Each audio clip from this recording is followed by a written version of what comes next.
തെങ്ങ് തേങ്ങക്കാണെങ്കിൽ ഇപ്പം നല്ല വിലയാണ്. ഞാൻ കാസർഗോഡ് 2-3 അടക്ക കേന്ദ്രത്തിൽ പോയിരുന്നു.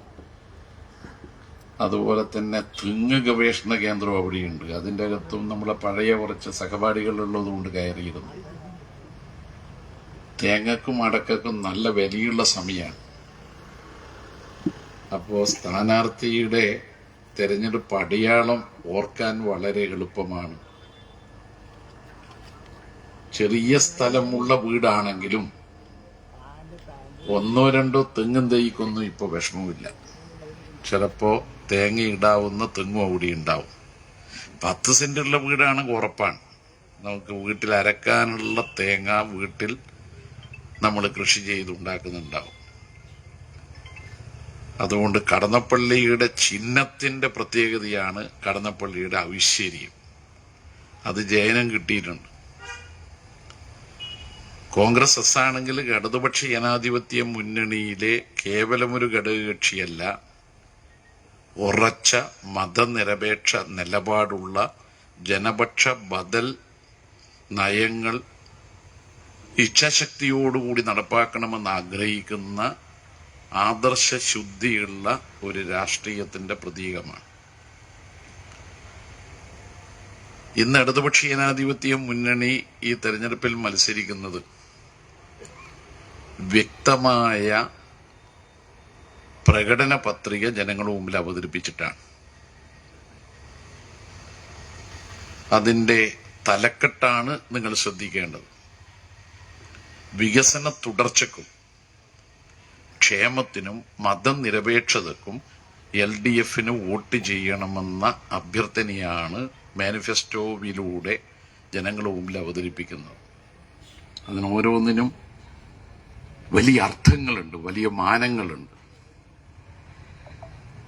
പ്രകടന പത്രികയും വാഗ്ദാനങ്ങളും പാഴ്വാക്കല്ല, ചവറ്റുകൊട്ടിയിൽ എറിയാനുള്ള കടലാസ് കഷ്ണങ്ങളല്ല, നടപ്പാക്കാനുള്ള ഒന്നാണ് എന്ന് തെളിയിച്ചത് കേരള രാഷ്ട്രീയത്തിൽ ഇടതുപക്ഷമാണ്.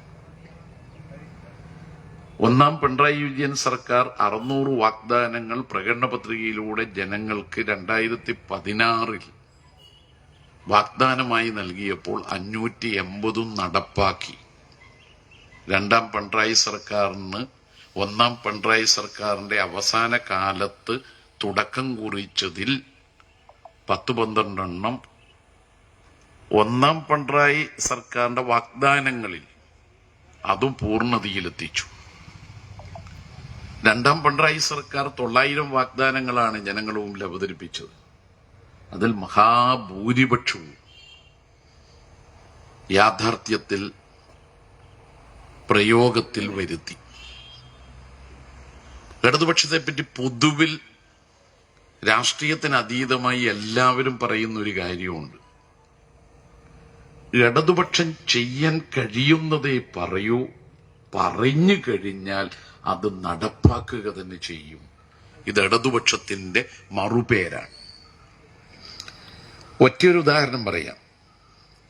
2021 തെരഞ്ഞെടുപ്പ് മാനിഫെസ്റ്റോവിൽ ജനങ്ങൾക്ക് നൽകിയ വാഗ്ദാനങ്ങളിൽ ഒന്നാണ് അതിദാരിദ്ര്യ നിർമ്മാർജ്ജനം. രണ്ടാം പിണറായി സർക്കാരിന്റെ ആദ്യ മന്ത്രിസഭാ യോഗം അത് സംബന്ധിച്ച കർമ്മ പദ്ധതിക്ക് രൂപം നൽകി. അതിദാരിദ്ര്യം നിർമ്മാർജ്ജനം ചെയ്യാൻ കഴിയണമെങ്കിൽ അതിദാരിദ്ര്യമുള്ളവര് ആരൊക്കെയെന്ന് കണ്ടെത്തണം. അതിന് കേന്ദ്ര ഗവൺമെന്റിന്റെ നീതി ആയോഗ് ഒരു മാനദണ്ഡം ഉണ്ടാക്കിയിട്ടുണ്ട്.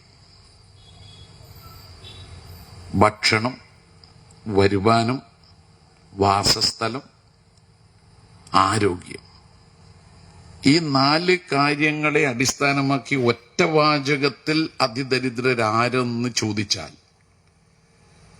സ്വന്തമായി ഭക്ഷണം കഴിക്കാൻ വരുമാനമില്ലാത്തയാളും കിടപ്പിലായ രോഗമുള്ള ആളും സ്വന്തമായി താമസിക്കാൻ ഒരു സ്ഥലവുമില്ലാത്ത വീടുമില്ലാത്തയാളും ഉൾക്കൊള്ളുന്ന കുടുംബമാണ് അതിദരിദ്രം.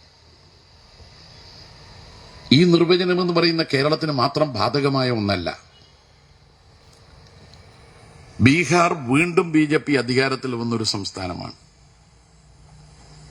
ആ സംസ്ഥാനം അതിദരിദ്രരെ എങ്ങനെയാണോ കണ്ടെത്തി ഒരു സ്റ്റാറ്റിസ്റ്റിക്സ് തയ്യാറാക്കിയത്, കേന്ദ്ര ഗവൺമെന്റ് പരസ്യപ്പെടുത്തിയത്, അതേ മാനദണ്ഡമാണ് കേരളത്തിനും ബാധകമായത്. ബീഹാറിലാണ് ഇന്ത്യയിൽ ഏറ്റവും കൂടുതൽ അതിദരിദ്രരുള്ള ഒരു സംസ്ഥാനം. ജനസംഖ്യയുടെ 28.59%. തൊട്ടടുത്ത കർണാടക ഭരിക്കുന്നത് കോൺഗ്രസ് ആണ്. ഞാൻ ഈ BJP ഭരിക്കുന്ന ഒരു സംസ്ഥാനത്തെയും എടുക്കുന്നു, കോൺഗ്രസ് ഭരിക്കുന്ന ഒരു സംസ്ഥാനത്തെയും എടുക്കുന്നു. കർണാടകയിൽ ജനസംഖ്യയുടെ 5.67%. കേരളത്തിൽ ജനസംഖ്യയുടെ 0.71%. ഒരു 0.25% എന്തായിരുന്നു കേരളം? കമ്മ്യൂണിസ്റ്റ് പാർട്ടി അധികാരത്തിൽ വരുന്ന ഘട്ടത്തിൽ ഇന്ത്യയിലെ ഏറ്റവും കൂടുതൽ ദരിദ്രരുള്ള സംസ്ഥാനമായിരുന്നു കേരളം. 60%.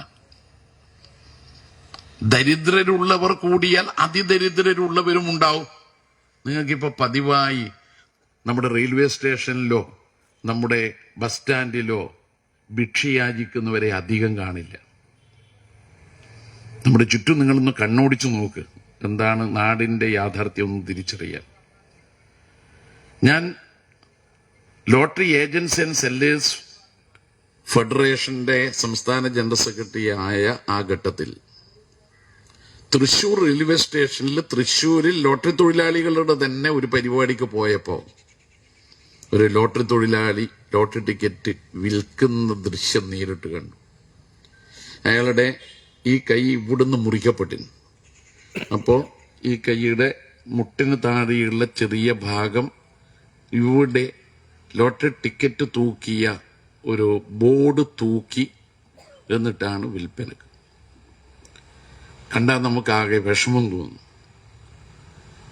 ഇയാളുടെ ലോട്ടറി ടിക്കറ്റ് വിൽപ്പനക്ക് വേണ്ടിയുള്ള ഈ ശ്രമം നടക്കുമ്പോൾ ഈ തൊഴിലാളിയെ കണ്ട ഒരാൾ ഒരു 10 രൂപ കൊടുത്തു. ഞാനത് ശ്രദ്ധിച്ചു. പക്ഷെ ആ തൊഴിലാളി 10 രൂപ വാങ്ങിയില്ല. എന്നിട്ട് ആ തൊഴിലാളി അദ്ദേഹത്തോട് പറഞ്ഞു, സാറേ, ഞാനിത് വാങ്ങില്ല. അത് നിങ്ങളോടുള്ള എന്തെങ്കിലും ഒരു വെറുപ്പ് കൊണ്ടല്ല, മറിച്ച് ഞാനത് വാങ്ങിയാൽ ഭിക്ഷയാചിക്കുന്ന പോലെയാവും. എന്നാൽ നിങ്ങളൊരു ടിക്കറ്റ് എടുത്താൽ അന്ന് ടിക്കറ്റിന് ഒരെണ്ണത്തിന് 30 രൂപയാണ്. ഇതിന്റെ കമ്മീഷൻ കിട്ടിയാൽ ഒരു 100 ടിക്കറ്റ് ഒരു ദിവസം വിറ്റാൽ എനിക്കെന്റെ കുടുംബത്തെ പോറ്റാൻ കഴിയും. ഈ മനസ്സുള്ള അഭിമാന ബോധവും അതിന്റെ കൂടെ ഇടതുപക്ഷ ഗവൺമെന്റ് ഇത്തരക്കാരെ സഹായിക്കുന്ന നടപടിയും കൂടി ആയപ്പോ ഭിക്ഷയാചിക്കുന്നവരുടെ എണ്ണം ഗണ്യമായി കുറഞ്ഞു. മഹിളാ പ്രവർത്തകർ, നമ്മുടെ കുടുംബശ്രീയുടെ വനിതാ പ്രവർത്തകരാണ് 2021 കർമ്മ പദ്ധതി തയ്യാറാക്കി ഒരു മാതൃകാ കൈപ്പുസ്തകം തയ്യാറാക്കി മൈക്രോ പ്ലാനുകളെ കുറിച്ച് അതിൽ വിവരിച്ച് അതിന്റെ അടിസ്ഥാനത്തിൽ കേരളത്തിൽ അതിദരിദ്രരുടെ വീടുകളെ കണ്ടെത്തിയത്.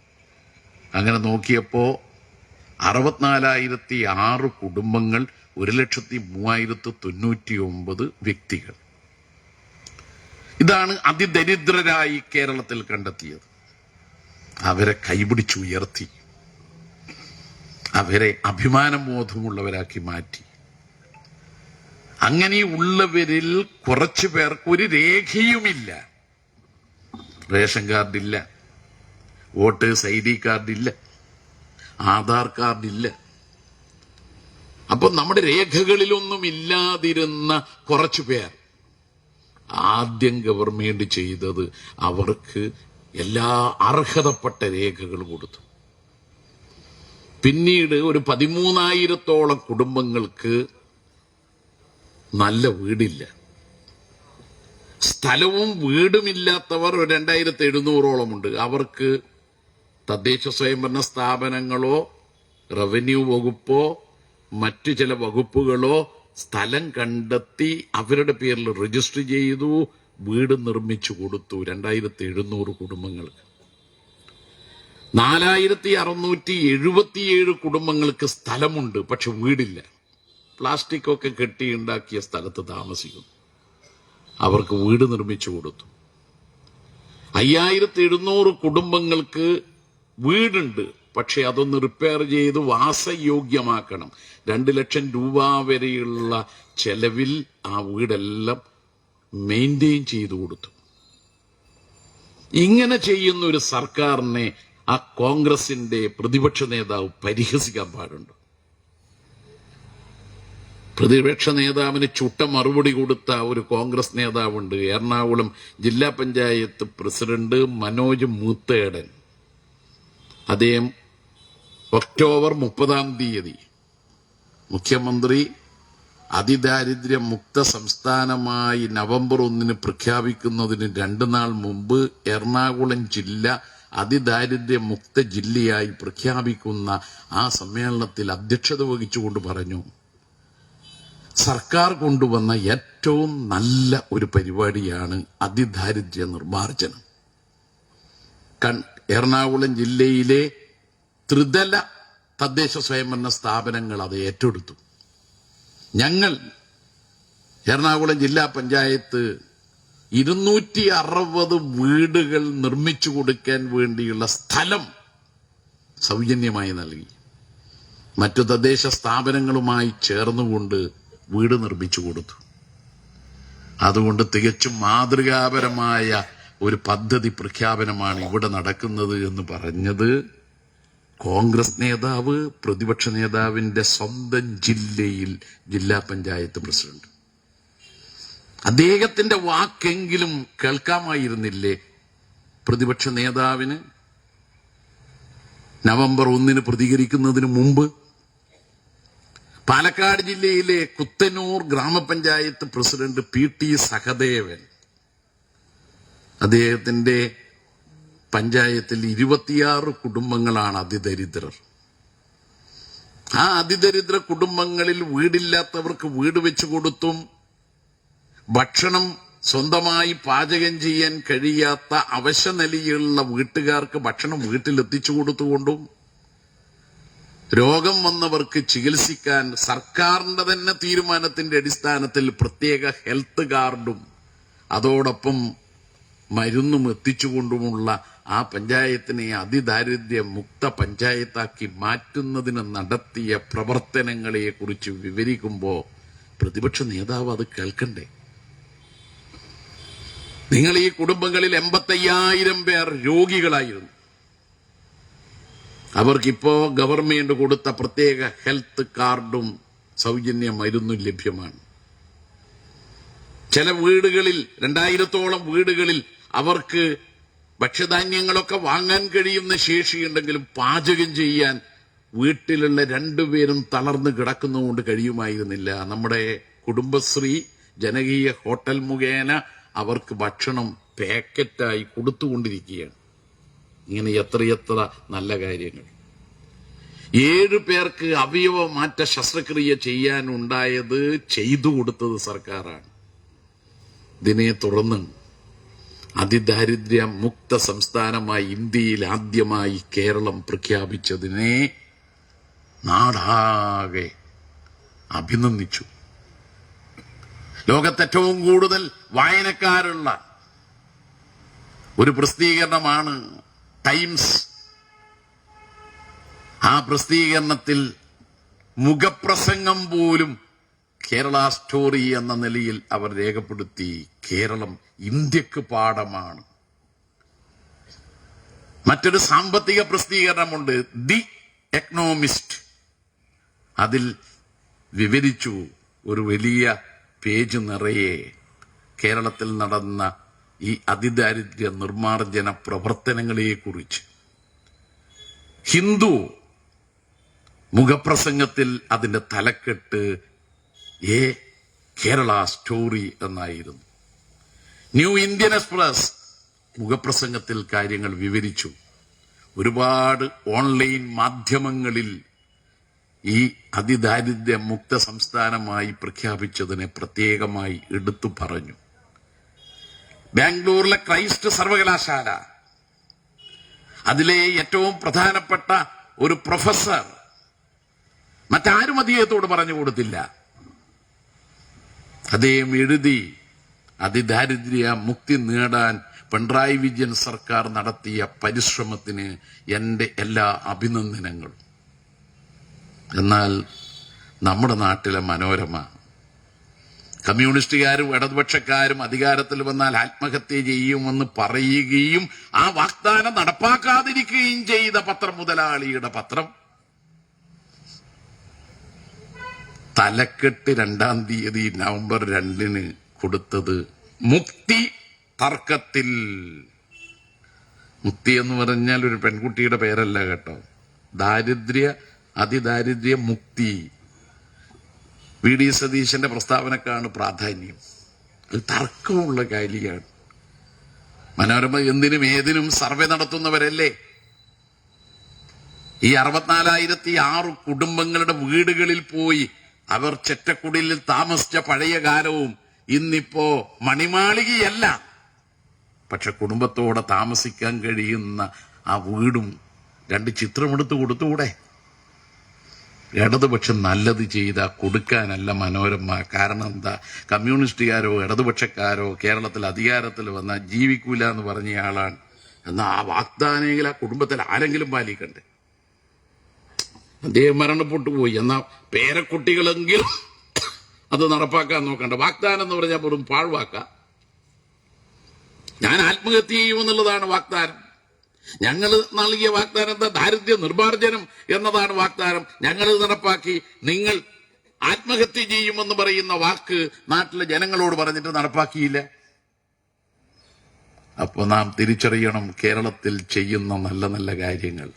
ഞാനിത് ഉദാഹരണമായി പറഞ്ഞത് വാഗ്ദാനം നടപ്പാക്കിയതിനെ കുറിച്ചാണ്. ഇങ്ങനെ എന്തെല്ലാം വാഗ്ദാനങ്ങൾ നടപ്പാക്കി കഴിഞ്ഞു.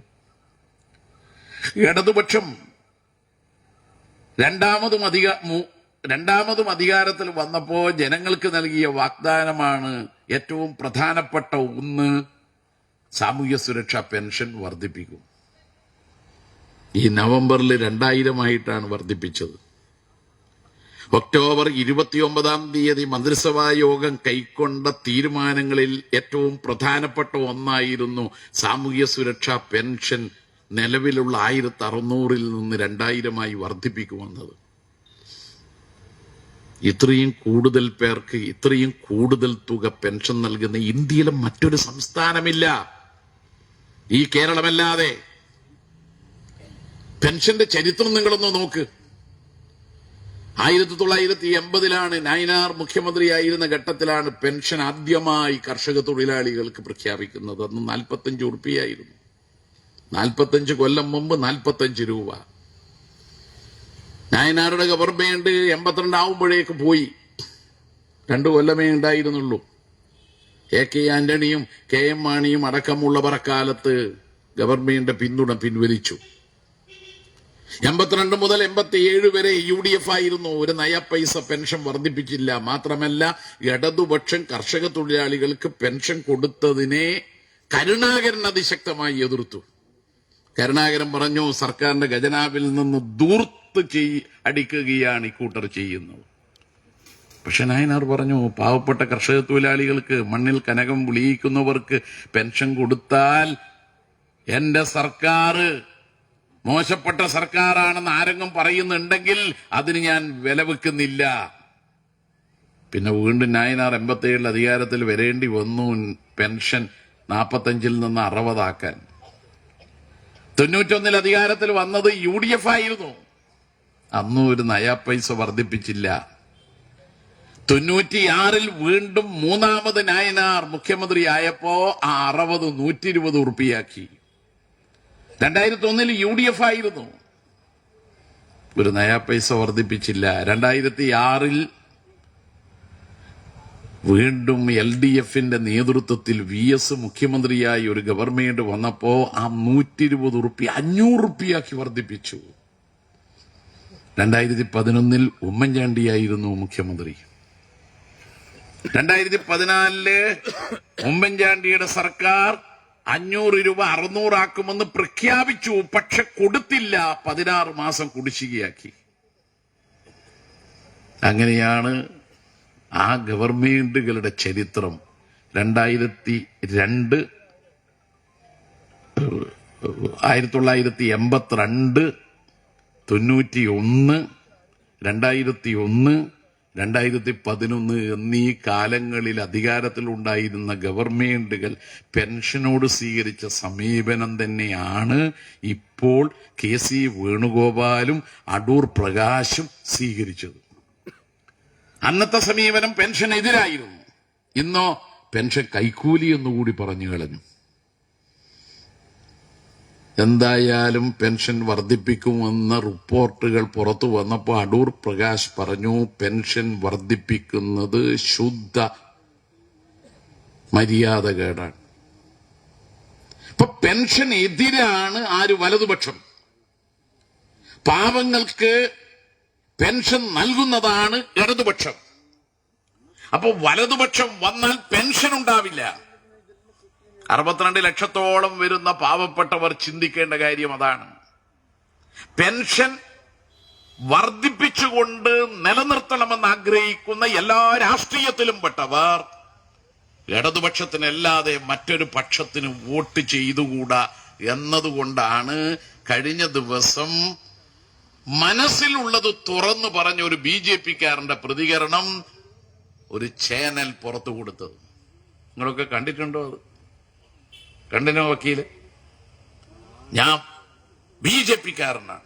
ഷർട്ടൊന്നുമില്ല മനുഷ്യൻ.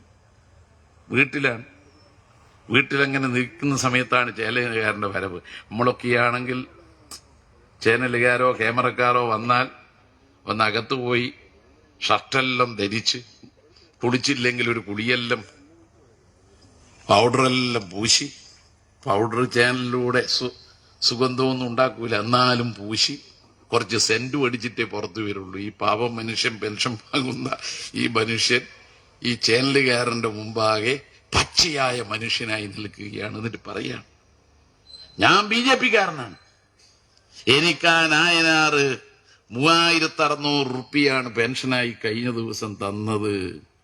പിന്നെ കരച്ചലാണ്, സന്തോഷത്തിന്റെ കരച്ചൽ.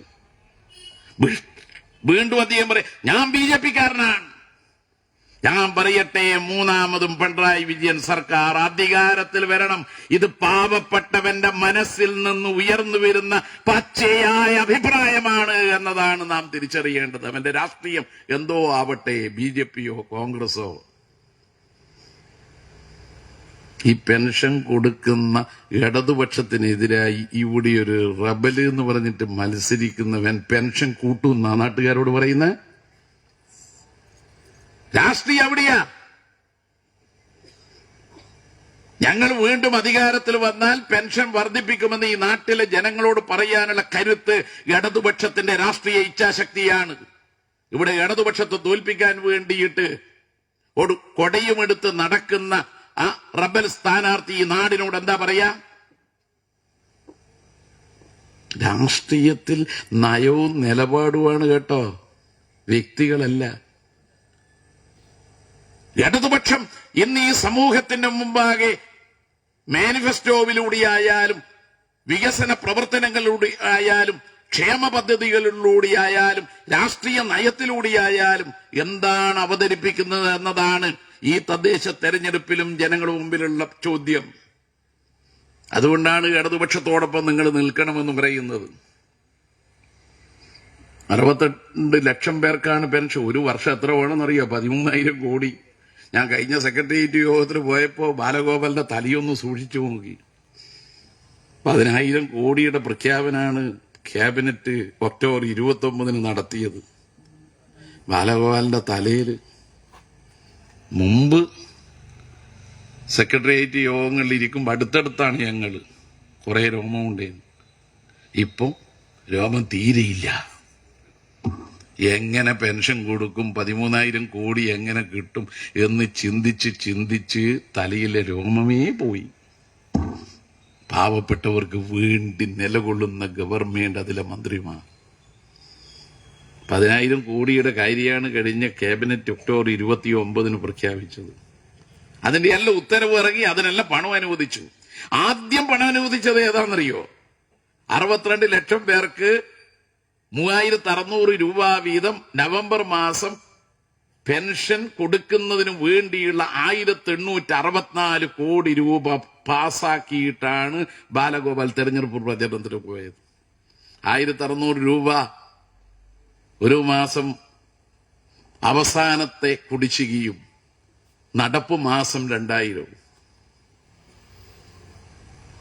UDF ഭരിക്കുമ്പോൾ ആകെ 5 കൊല്ലം കൊടുത്ത പെൻഷൻ തുക എന്ന് പറയുന്ന 10,700 കോടിയാണ്. ഒന്നാം പിണറായി സർക്കാർ 5 കൊല്ലം പെൻഷൻ ഇനത്തിൽ കൊടുത്തത് 35,500 കോടിയാണ്. 10,700 ഇവിടെയാണെന്ന് വിചാരിക്കുക. ഒരു ഗ്രാഫ് നമ്മൾ വരക്കുമ്പോൾ 35,500 കോടി ഇത്ര വലുപ്പത്തിലാ. ഇതും തമ്മിൽ എത്ര വ്യത്യാസം? രണ്ടാം പിണറായി സർക്കാരിന്റെ ആദ്യത്തെ 4.5 കൊല്ലം 45,500 കോടിയാണ്.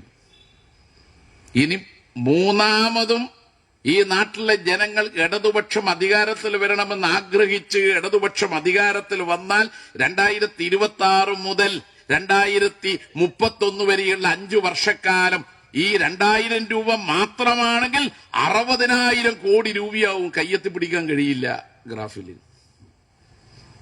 അപ്പൊ സ്വാഭാവികമായും ഇടതുപക്ഷം 2026 മൂന്നാമതും അധികാരത്തിൽ വന്നാൽ കുറച്ചു കാലം കഴിഞ്ഞാൽ വർദ്ധിപ്പിക്കണ്ടേ? ആ വർദ്ധിപ്പിച്ച തുക കൂടിയാവുമ്പോ കൈ ഉയർത്തി പിടിക്കാവുന്ന അകലത്തിലല്ല.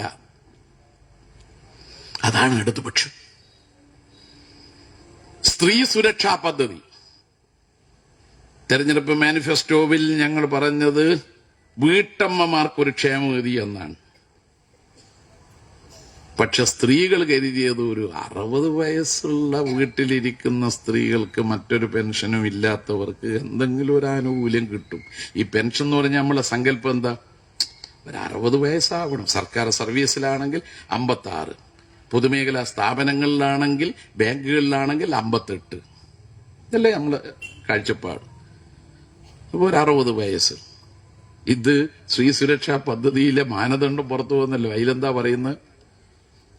35 വയസ്സിനും 60 വയസ്സിനും മധ്യേ പ്രായമുള്ളവരും മഞ്ഞക്കാർഡും പിങ്ക് കാർഡുമുള്ള കുടുംബങ്ങളിൽപ്പെട്ടവരും മറ്റൊരാനുകൂല്യവും ഇല്ലാത്തവരുമായ സ്ത്രീകൾക്ക് മാസം തോറും 1,000 രൂപ വീതം.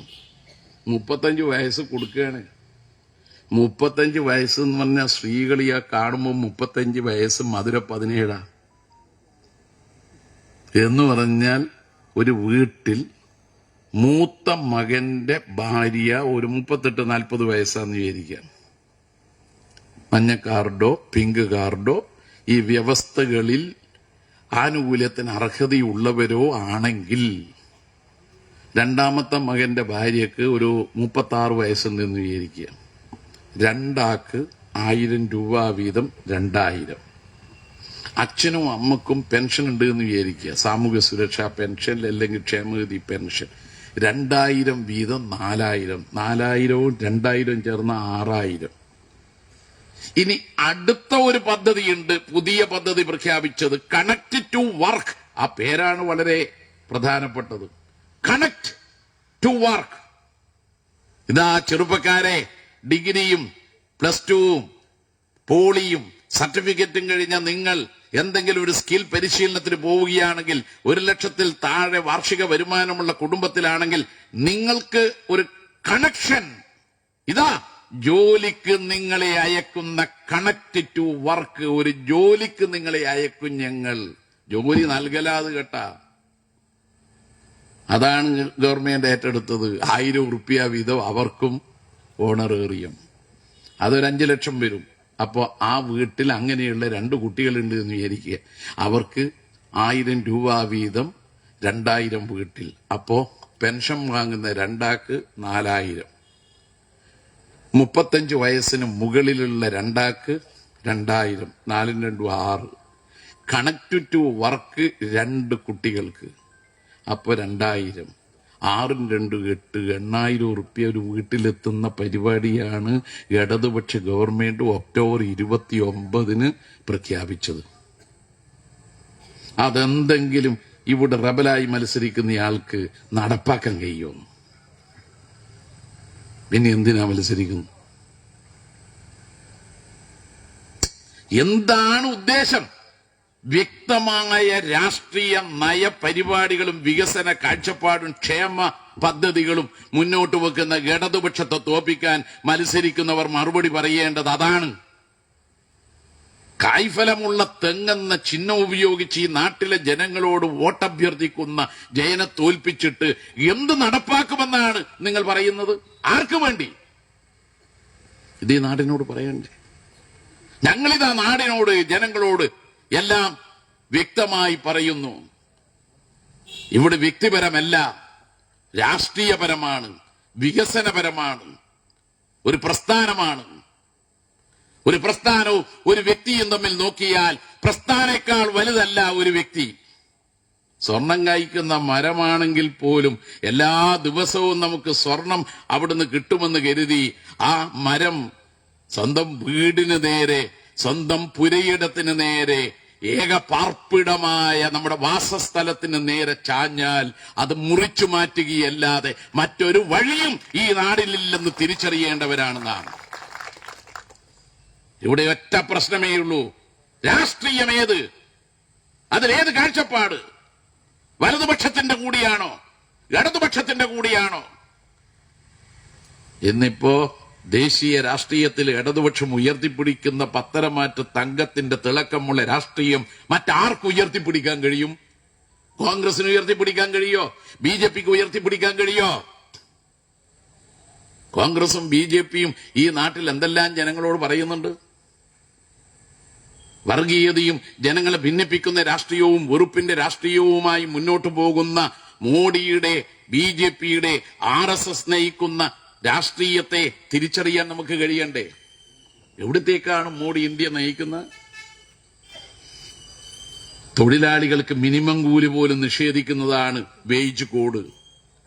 29 തൊഴിൽ നിയമങ്ങൾ ബ്രിട്ടീഷുകാരുടെ കാലം മുതൽ തൊഴിലാളികളുടെ സംരക്ഷണത്തിനു വേണ്ടി കൊണ്ടുവന്നിട്ടുള്ള നിയമങ്ങൾ. ആ നിയമങ്ങളെല്ലാം 4 കോഡുകളാക്കി മാറ്റിയപ്പോ തൊഴിലാളിക്ക് വേണ്ടിയല്ല, മുതലാളിക്ക് വേണ്ടിയാണ് നിയമം. അതിനെയാണോ നമ്മൾ യോജിക്കുന്നത്? അതിന്റെ കൂടിയാണോ നമ്മൾ നിൽക്കേണ്ടത്?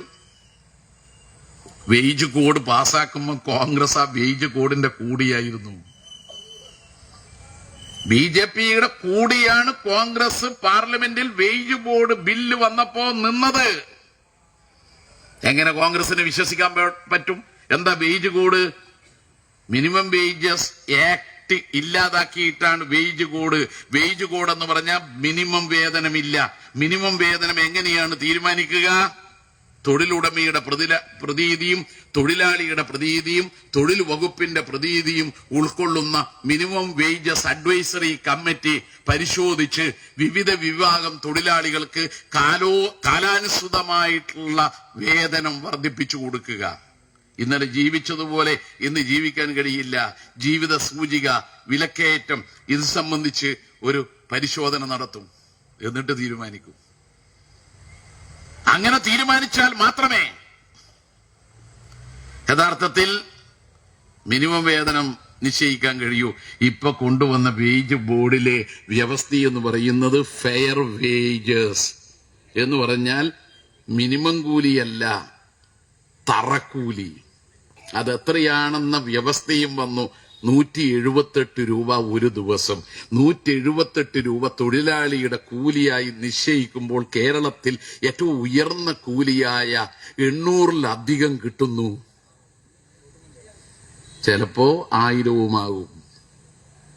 പരമ്പരാഗത മേഖലയിലെ തൊഴിലാളികൾക്ക് അത്രയും കിട്ടുന്നില്ല എന്നുള്ളത് വസ്തുത തന്നെ. പക്ഷെ ഇന്ത്യയിൽ ഏറ്റവും ഉയർന്ന കൂലി ഈ കേരളത്തിൽ ഇടതുപക്ഷം അധികാരത്തിൽ വന്നതിന് ശേഷം 80-ലധികം തൊഴിൽ വിഭാഗങ്ങൾക്ക് മിനിമം കൂലി പുതുക്കി നിശ്ചയിച്ചു ഇടതുപക്ഷ ഭരണത്തിന്റെ കാലത്ത്. അതല്ല ഇനി ഇല്ലാതാകും. തൊഴിൽ കോഡിൽ ഒന്ന് മാത്രമാണ് വേജ് കോഡ്. തൊഴിലാളികൾക്ക് സംരക്ഷണം നൽകുന്ന നിരവധി നിയമം ഇപ്പോഴുണ്ട്. ഒന്ന് ഫാക്ടറീസ് ആക്ട്. അതുപ്രകാരം ഫാക്ടറിയിൽ ഒരു അപകടമുണ്ടായാൽ, തൊഴിലാളിക്ക് ഒരു അപകടം പറ്റിയാൽ അത് മുതലാളിയുടെ ഉത്തരവാദിത്തമാണ്. ആ തൊഴിലാളിയുടെ സംരക്ഷണം ലക്ഷ്യമാക്കിക്കൊണ്ടുള്ള നടപടികൾ അത് എടുത്തു കളഞ്ഞു. ഇത്ര തൊഴിലാളികൾ ഉണ്ടെങ്കിലും ഒന്നും ചെയ്തു കൊടുക്കണ്ട. തൊഴിലാളികൾക്ക് ഏറ്റവും പ്രധാനപ്പെട്ട ഒരു അവകാശമാണ് സംഘടിക്കാൻ, സമരം ചെയ്യാൻ, അവകാശങ്ങൾക്ക് വേണ്ടി പൊരുതാൻ. ട്രേഡ് യൂണിയന്റെ രജിസ്ട്രേഷൻ തന്നെ പരിമിതപ്പെടുത്തി. 7 തൊഴിലാളികൾ ഒപ്പിട്ട് കൊടുത്താൽ ഒരു പുതിയ യൂണിയൻ രജിസ്റ്റർ ചെയ്യാം. പുതിയ നിയമത്തിൽ പറയുന്നത് 100 തൊഴിലാളികളോ അല്ലെങ്കിൽ ആകെയുള്ള തൊഴിലാളികളുടെ 10% അതുണ്ടെങ്കിലേ ഒരു തൊഴിലാളി യൂണിയൻ രജിസ്റ്റർ ചെയ്യാൻ പാടുള്ളൂ. അതിലൊരു വ്യവസ്ഥ നിങ്ങൾ ശ്രദ്ധിക്കണം. കാഷ്വൽ ലീവ്, അവധിയോടുകൂടിയുള്ള ലീവ്. ഇലക്ഷൻ കമ്മീഷൻ ഇപ്പൊ പ്രഖ്യാപിച്ചിട്ടുണ്ട്. ഇത് സംസ്ഥാന ഇലക്ഷൻ കമ്മീഷൻ 9-ാം തീയതി 11-ാം തീയതി അവധി എങ്ങനെയാണെന്ന്. കൂലിയോടുകൂടി വേതനത്തോടുകൂടി അവധി കൊടുക്കുന്നതാണ്. ആ അവധി ഇനി എടുത്താൽ അത് പണിമുടക്കാക്കി കണക്കാക്കാൻ മുതലാളിക്ക് അധികാരം നൽകുന്നത് ആ നിയമം കേട്ടാ, പുതിയ നിയമം. തൊഴിലാളിയെ അടിമയാക്കി മാറ്റുന്ന പുതിയ നിയമം. ആ നിയമം കൊണ്ടുവരാനാണോ ജനങ്ങൾ BJPയെ അധികാരത്തിൽ എത്തിച്ചത്? ഇടതുപക്ഷം, CIT അടക്കമുള്ള തൊഴിലാളി സംഘടനകൾ ഇഞ്ചോടിഞ്ച് പൊരുതുകയായിരുന്നു ഈ തൊഴിൽ കോഡ് നിയമം കൊണ്ടുവരുന്നതിനെതിരെ. കോൺഗ്രസ് ഭരിക്കുമ്പോഴും ചില നീക്കങ്ങൾ നടന്നിന്. പക്ഷെ ഒന്നാം UPA ഗവൺമെന്റിന്റെ കാലത്ത് ഇടതുപക്ഷത്തിന്റെ കയ്യിൽ UPA ഗവൺമെന്റിന്റെ മൂക്കുകയർ ഉണ്ടായിരുന്നത് കൊണ്ട് അതൊന്നും കൊണ്ടുവരാൻ അനുവദിച്ചില്ല. മുതലാളിക്ക് അനുകൂലമായ തൊഴിലാളി വിരുദ്ധ നിയമങ്ങൾ കൊണ്ടുവരാൻ അനുവദിച്ചില്ല. എന്നാൽ പിന്നീട് BJP വന്നു.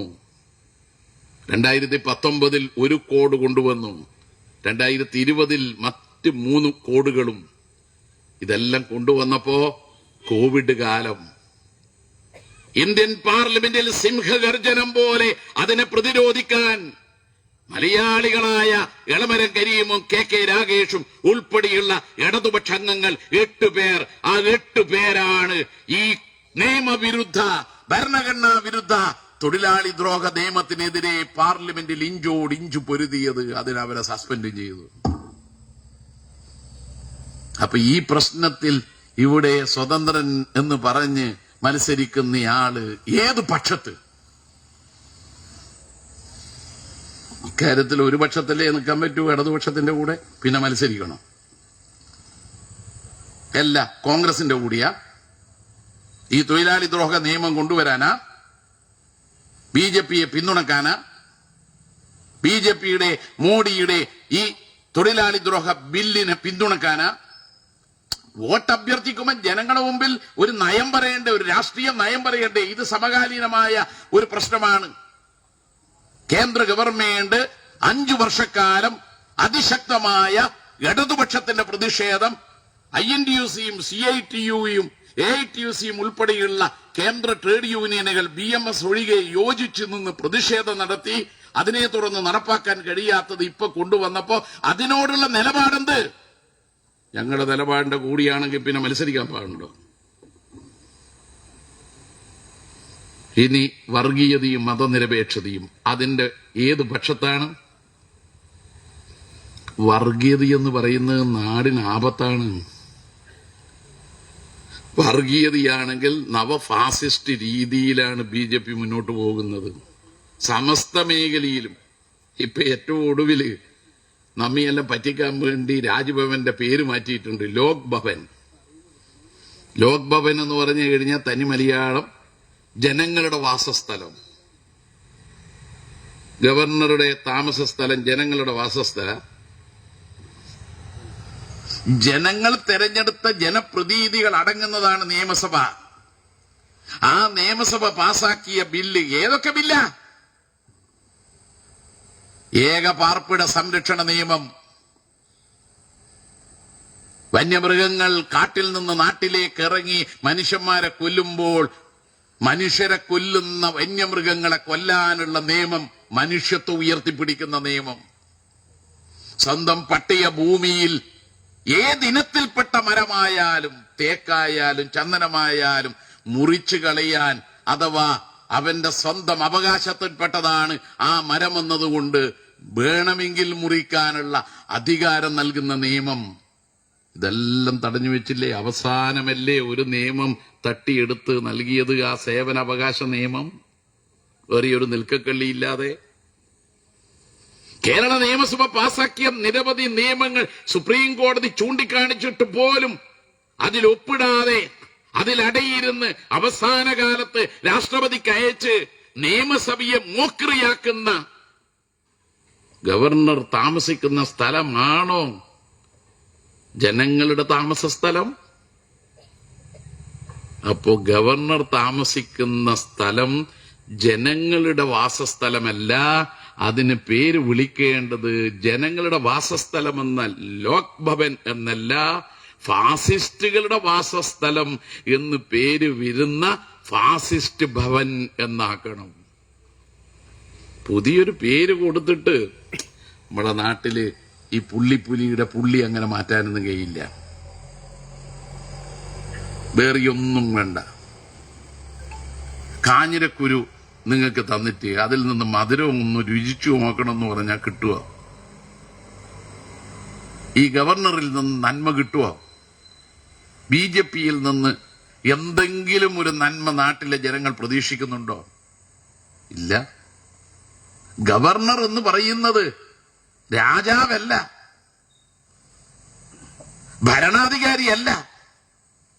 ഭരണഘടന അനുസരിച്ച് കേന്ദ്രം നിയോഗിക്കുന്ന ഒരു ഉദ്യോഗസ്ഥൻ, ഒരു ശമ്പളക്കാരൻ. മുഖ്യമന്ത്രി എന്ന് പറഞ്ഞാൽ ജനങ്ങൾ തെരഞ്ഞെടുത്ത ജനപ്രതിനിധി. ഇത് രണ്ടും തമ്മിലുള്ള വ്യത്യാസം അതാണ്. അതുകൊണ്ട് ഗവർണറാണ്. ഗവർണറോട് തുടർച്ചയായി സുപ്രീം കോടതി ശക്തമായ വിമർശനത്തിലൂടെ ചൂണ്ടിക്കാട്ടിയ കാര്യങ്ങൾ പോലും നടപ്പാക്കിയില്ല. ഏറ്റവും ഒടുവിൽ ഗവർണറോട് പറഞ്ഞു, നിങ്ങളോട് ഞങ്ങൾ പറഞ്ഞത് സുപ്രീം കോടതിയിൽ നിന്ന് റിട്ടയർ ചെയ്ത ജസ്റ്റിസ് സുധാംശുവിന്റെ നിർദ്ദേശം നടപ്പാക്കാനാണ്. എന്നാൽ നിങ്ങൾ നടപ്പാക്കാൻ കഴിയില്ലെന്നാണ് പറയുന്നത്. അപ്പൊ ഗവർണറുടെ വക്കീലിനോട് കോടതി ചോദിച്ചു, ആ റിപ്പോർട്ട് വായിച്ചു നോക്കിയില്ല? ഇല്ല. റിപ്പോർട്ട് വായിച്ചു നോക്കണ്ടേ ഒന്നുമില്ലെങ്കിലും എന്താ ആ ശുപാർശയിൽ പറയുന്ന?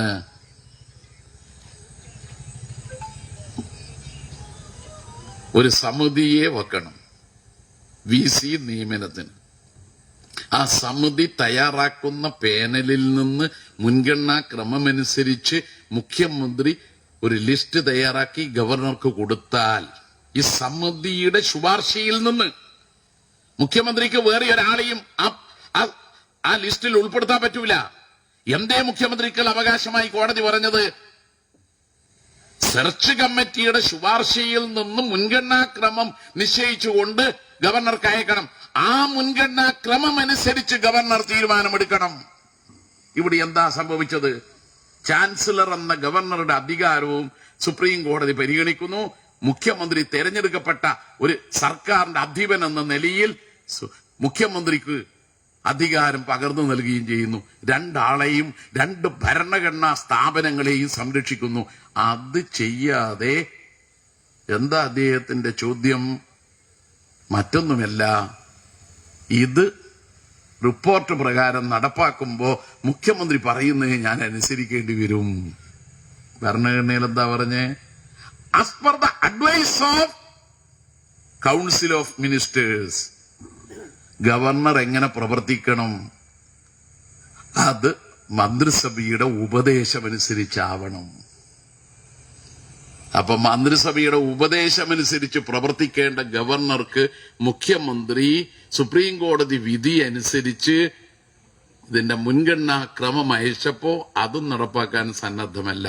എന്നിട്ട് കോടതി പറഞ്ഞു, ശക്തമായ വിമർശനത്തോടെ ഈ റിപ്പോർട്ട് വായിച്ചു നോക്കി പെട്ടെന്ന് തന്നെ ഞങ്ങൾ പറഞ്ഞ കാര്യത്തിൽ തീരുമാനമെടുത്തിട്ട് ഇങ്ങോട്ട് പറയും. ഇതല്ലേ കാര്യം? കേന്ദ്ര ഗവൺമെന്റ് ഇടതുപക്ഷമാണ് കേരളം ഭരിക്കുന്നത് എന്നതുകൊണ്ട് ഈ ഇടതുപക്ഷത്തിനെതിരെ എന്തെല്ലാം ചെയ്യാമോ അത് ചെയ്തുകൊണ്ടിരിക്കുന്ന കാലത്താണ് ഇപ്പോ ഒരു പുതിയ തീരുമാനം കൂടി വന്നത്. കിഫ്ബി 1190 പദ്ധതികൾ കേരളത്തിൽ നടപ്പാക്കാൻ 90,562 കോടി രൂപ അതിന് ഭരണാനുമതി നൽകിക്കൊണ്ട് തീരുമാനമെടുത്തപ്പോ കിഫ്ബി വിവിധ ധനകാര്യ സ്ഥാപനങ്ങളിൽ നിന്ന് വായ്പ വാങ്ങി. അതിലൊന്നാണ് വിദേശ ധനകാര്യ സ്ഥാപനങ്ങളിൽ നിന്ന് വാങ്ങിയ മസാല ബോണ്ട് വഴിയുള്ള പണം. അപ്പൊ ED ഇപ്പോ ഒരു നോട്ടീസുമായി വന്നിരിക്കുകയാണ് മുഖ്യമന്ത്രിക്കും മുൻ ധനമന്ത്രി തോമസ് ഐസക്കിനും കിഫ്ബിയുടെ CEO ആയ KM എബ്രഹാമിനും. പക്ഷേ ED ഒരു കാര്യം പറഞ്ഞു, നേരിട്ട് ഹാജരാകുമൊന്നും വേണ്ട, നിങ്ങൾ ഈ കടലാസിന് ഒരു മറുപടി തന്നാ മതി. എന്തായിരുന്നു നേരത്തെ പറഞ്ഞത്? ഐസക്കിന് നോട്ടീസ് കൊടുത്തിട്ട് ഇത്രാം തീയതി ഹാജരായിക്കൊള്ളണം. ഐസക് ഉടൻ കോടതിയിൽ പോയി. കോടതി മുഖേന EDയോട് ചോദിച്ചു, എന്തിനാണ് ഞാൻ ഹാജരാകേണ്ടത്? ഉത്തരവില്ല. എന്താണ് എന്നിൽ നിന്ന് അറിയേണ്ടത്? ഉത്തരമില്ല. അതിനെ തുടർന്ന് വാലും ചുരുട്ടി ED പോയി. ED എന്ന് പറഞ്ഞാൽ കേന്ദ്ര സർക്കാരിന്റെ KD-യാണ് കേട്ടോ, അല്ലാതെ എൻഫോഴ്സ്മെന്റ് ഡയറക്ടറേറ്റ് അല്ല. കേന്ദ്ര സർക്കാരിന്റെ ചട്ടുകമായി അധപ്പതിച്ച കേന്ദ്ര ഏജൻസികളാണ് EDയും CBIയും ഉൾപ്പെടെയുള്ളത്. അത് നേരത്തെ സുപ്രീം കോടതി പോലും ചൂണ്ടിക്കാട്ടിയതാണ്. അവരിപ്പോ വീണ്ടും തെരഞ്ഞെടുപ്പ് സമയത്ത് നോട്ടീസുമായി രംഗത്തിറങ്ങിയിരിക്കുകയാണ്. ജൂൺ മാസത്തെ നോട്ടീസായത്. ജൂൺ മാസത്തെ നോട്ടീസ് നവംബർ ഡിസംബറിലാണ് പുറലോകത്തേക്ക് വരുന്നത്. കാരണം എന്താ? തെരഞ്ഞെടുപ്പ് ഇപ്പോ അവിടെ വന്ന് ജൂണിൽ തെരഞ്ഞെടുപ്പില്ല. അപ്പൊ ഇതിന്റെ സമയം നോക്കി ഇത് പ്രത്യക്ഷപ്പെടണം. ഇത് തെളിയിക്കുന്ന എന്താ അറിയാ? നമ്മുടെ നാട്ടിൽ ചില പ്രത്യേക മൃഗങ്ങൾ ചില പ്രത്യേക രീതിയിൽ പ്രത്യേക സമയങ്ങളിൽ ഒച്ചയിട്ടാൽ ഓർത്തോളണം, അതിന് വേണ്ടത് പുല്ലോ പുണ്ണാക്കോ അല്ല, പിന്നെയോ സൂചി അല്ലെങ്കിൽ കാളക്കുട്ടൻ. ഏതാണ്ട് അതുപോലെ തെരഞ്ഞെടുപ്പ് സമയത്തുണ്ട് EDക്കൊരു വരവ് വരാൻ, പ്രത്യേക രീതിയിൽ ഒച്ചയിടാൻ. ഓർത്തോളുക, അവർക്ക് വേണ്ടത് പുല്ലും പുണ്ണാക്കുമല്ല, പിന്നെയോ അവർക്ക് വേണ്ടത് സൂചി. ഇതാണ് EDയുടെ രീതി. ഇതിനു മുമ്പൊരു നോട്ടീസ് വന്നത് 2020-ലാണ്. ഇതേ രീതിയിൽ തന്നെ അത് നിർത്തി. പിന്നെ വന്നത് 2021-ലാണ് നിയമസഭാ തെരഞ്ഞെടുപ്പിൽ. ഒരാളും ഒരു മറുപടിയും കൊടുത്തില്ല. പിന്നെ തീർന്നു. 2024 വീണ്ടും ലോക്സഭാ തെരഞ്ഞെടുപ്പിന്റെ സമയത്തും വന്നു EDയുടെ നോട്ടീസ്. ഒരാളും പ്രതികരിച്ചില്ല. മുഖ്യമന്ത്രിയുടെ മകൻ എന്ന് പറഞ്ഞുകൊണ്ട് 2.5 കൊല്ലം മുമ്പത്തെ നോട്ടീസ്, ഇതാ മനോരമ മാറാല പിടിച്ചു കിടക്കുന്ന ആ നോട്ടീസുമായി രംഗത്ത് വന്നു. നോട്ടീസ് ആവട്ടെ ആർക്കാണോ അയക്കേണ്ടത് മുഖ്യമന്ത്രിയുടെ മകനൊട്ട് കിട്ടിയിട്ടുമില്ല. കാരണം മനോരമക്ക് കിട്ടി. EDയുടെ ഒരു പ്രത്യേകത, ആദ്യം തന്നെ പത്രക്കാർക്ക് കൊടുത്തിട്ടേ പിന്നെ ബന്ധപ്പെട്ട കൂട്ടരോട് ഈ കാര്യം പറയുള്ളൂ. അതാണ് ED.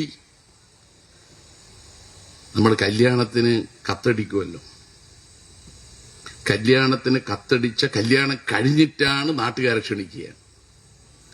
ഏതാണ്ട് അതുപോലെയാണ് ചിലര്.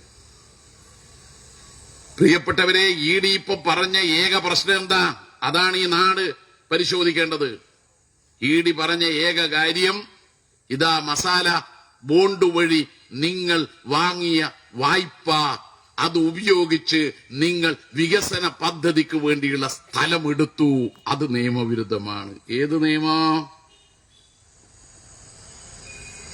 ദേശീയപാതക്ക് ഭൂമി എടുക്കാൻ കിഫ്ബിയുടെ ഫണ്ട് ഉപയോഗിക്കാൻ പാടില്ല എന്ന് ഏത് കിതാബിലാ പറഞ്ഞേ? ഇനി അഥവാ അങ്ങനെ ഒരു കിതാബിൽ പറഞ്ഞിട്ടുണ്ടെങ്കിൽ ദേശീയപാതക്ക് ഭൂമി എടുക്കാൻ കേരളത്തിലെ ഇടതുപക്ഷ ഗവൺമെന്റ് കിഫ്ബിയുടെ പണം ഉപയോഗിച്ച് പണം കൊടുത്തിട്ടുണ്ടെങ്കിൽ ആ ദേശീയപാത യാഥാർത്ഥ്യമാക്കാനല്ലേ? നിങ്ങൾ കിഫ്ബിയുടെ പ്രവർത്തനം തടസ്സപ്പെടുത്താൻ നോക്കി. രാജ്യത്തിന് മാതൃകയാണ് ഇടതുപക്ഷ ബദലായ കിഫ്ബി. കിഫ്ബി എന്ന് പറയുന്നത് നേരത്തെ UDFും LDFും എല്ലാവരും ചേർന്ന് കേരള നിയമസഭയിൽ പാസാക്കിയ നിയമമാണ്. ഐക്യകണ്ഠേനയായിരുന്നു ആ നിയമം. ആ നിയമം പിന്നീട് 1ാം പിണറായി വിജയൻ സർക്കാർ കുറച്ച് ഭേദഗതികളൊക്കെ വരുത്തി എന്നിട്ട് അവതരിപ്പിച്ചു. നിയമസഭ പാസാക്കിയ നിയമത്തിന്റെ അടിസ്ഥാനത്തിലാണ് കിഫ്ബി പ്രവർത്തിക്കുന്നത്. ബജറ്റിൽ നമുക്ക് വരവും ചെലവും കഴിച്ച് ബാക്കി വികസനത്തിനൊന്നുമില്ലാത്ത നാടാണ് കേരളം. കേരളം ഒരു സമ്പന്ന സംസ്ഥാനമല്ല. നമ്മുടെ വരുമാനത്തിൽ 80-90% പോകുന്നത് സർക്കാർ ജീവനക്കാരുടെ ശമ്പളത്തിനും പെൻഷനുമാണ്. പിന്നെ വികസനത്തിന് പണമില്ല, റോഡിന് പണമില്ല. അപ്പോ നിങ്ങൾ കിഫ്ബിയുടെ പണം ഉപയോഗിച്ച് ഒരു 66 കോടി ഉറുപ്പ്യ എന്റെ സ്ഥലം എടുത്തിരിക്കുന്നു, അത് നിയമവിരുദ്ധാണെന്നാണ് നേരത്തെ പറഞ്ഞത്. എന്താ ഫമാ നിയമം എന്ന് പറഞ്ഞാൽ എന്താ? വിദേശ നാണയ നിയന്ത്രണ ചട്ടം. ആ നിയമം അനുസരിച്ച് നിങ്ങൾക്ക് കിഫ്ബിക്ക് വിദേശ ധനകാര്യ സ്ഥാപനങ്ങളിൽ നിന്ന് മസാല ബോണ്ട് വഴിയോ മറ്റു രീതിയിലോ വായ്പ വാങ്ങാൻ അധികാരമില്ല. അപ്പോഴാണ് റിസർവ് ബാങ്കിന്റെ അനുമതി അങ്ങോട്ട് അയച്ചു കൊടുത്തത്. അപ്പൊ ഈടി അത് നിർത്തി. വിദേശത്ത് നിന്ന് നമ്മുടെ സംസ്ഥാനത്തെ നിയമാനുസൃതം പ്രവർത്തിക്കുന്ന ഒരു ധനകാര്യ സ്ഥാപനം അഥവാ ഒരു ഏജൻസി വായ്പ എടുക്കണമെങ്കിൽ അതിന് അനുമതി നൽകേണ്ട അതോറിറ്റി ഇന്ത്യയിൽ റിസർവ് ബാങ്ക് ഓഫ് ഇന്ത്യയാണ്. അവരനുമതി നൽകി, അങ്ങനെ വാങ്ങി. രമേശ് ചെന്നിത്തല അക്കാലത്ത് കിഫ്ബി വായ്പ വാങ്ങാൻ വേണ്ടി ഇറങ്ങി പുറപ്പെട്ടപ്പോ കോടതിയിൽ ഒരു ഹർജി കൊടുത്തതാണ്. ആ ഹർജി കോടതി ചവറ്റുകൊട്ടിയിൽ വലിച്ചെറിഞ്ഞു. അതിനൊരു വിലയും കൽപ്പിച്ചില്ല.